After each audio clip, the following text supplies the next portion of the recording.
welcome to my channel. My name's James. I'm a personal trainer from empoweringpt.co.uk, and today I'm going to be talking to you about crunches.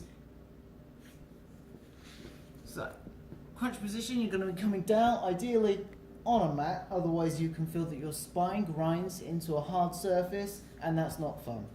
This is one of the reasons why you don't see as many sit-ups these days, because people tend to grind their spine into the mat or into the floor, and it's quite uncomfortable. It also tends to put a lot of pressure on the spine, and most people use their hip flexors instead. So instead, what people tend to do these days is they'll use full ab exercises, or they'll try to separate emphasis on the upper and lower portion of the abdominal muscle on the front. Now, one of these exercises is the crunch. So you're going to lay back, and from here you're going to have your shoulders flat on the floor, keep yourself comfortable, and then you're going to lift your shoulders off of the floor, crunch up, get that tension, touch the knees with the fingertips, and back down.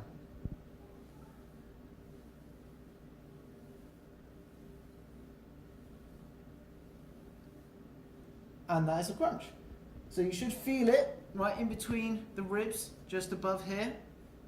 Now, what will happen is, for most people, as they get tired, what they'll start to do is they'll push and relax. And what they'll do is eventually, possibly, you'll even see this. They'll throw their arms up and then relax on the way down. Okay, now what this is working isn't actually your abs. You might get a little bit of activation there, but instead of feeling that whole crunch, that squeeze on the way up and down, you're thrusting yourself forward, maybe a brief contraction, and then a relax on the way down. And again, you're not getting much of a contraction there. You need time under tension to develop muscle. Now,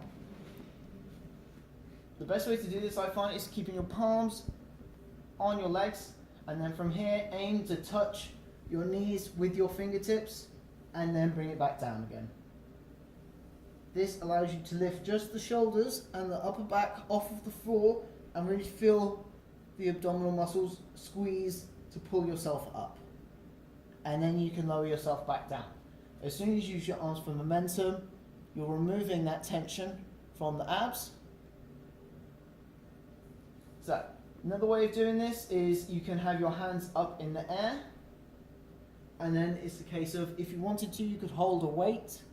You could hold a dumbbell, kettlebell, medicine ball, anything like that, and it's just a case of keeping your arms above you. But ideally, to start with, make sure you can do this one. Feel that contraction. Once you've developed that contraction, it's a lot easier to then be able to crunch straight up. You'll also see people do it with their knees up, so you could do elbow to knee crunches. So from here, make sure fingertips are on the side of the head.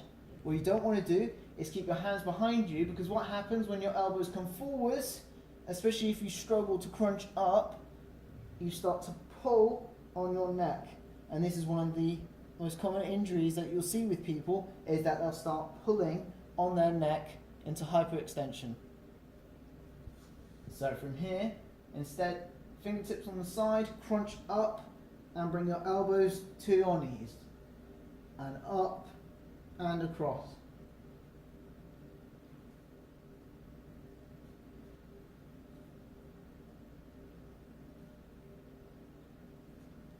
And that is a crunch, really. What we want to do, though, is make sure that your knees are in a solid position. You can tuck your feet underneath something or have somebody stand on them, but generally you shouldn't need that. And if you need to, you're most likely going to start pulling with your hip flexor to lift yourself up, and that's going to bring yourself up into a sit-up more likely. Instead, just focus on this upper body movement here. Push the middle of your back into the ground and curl yourself forwards. Most people will see it as a straight movement of the back, but really you're curling yourself in. Imagine you're coming into the fetal position, especially if you're doing this movement here. You want to curl yourself up into a ball and back. So that's everything that I've got to talk about today with the crunch. Thank you for watching. Don't forget to subscribe to my YouTube channel. You can also follow me on Facebook, Twitter and Instagram at EmpoweringPT. Thank you for watching.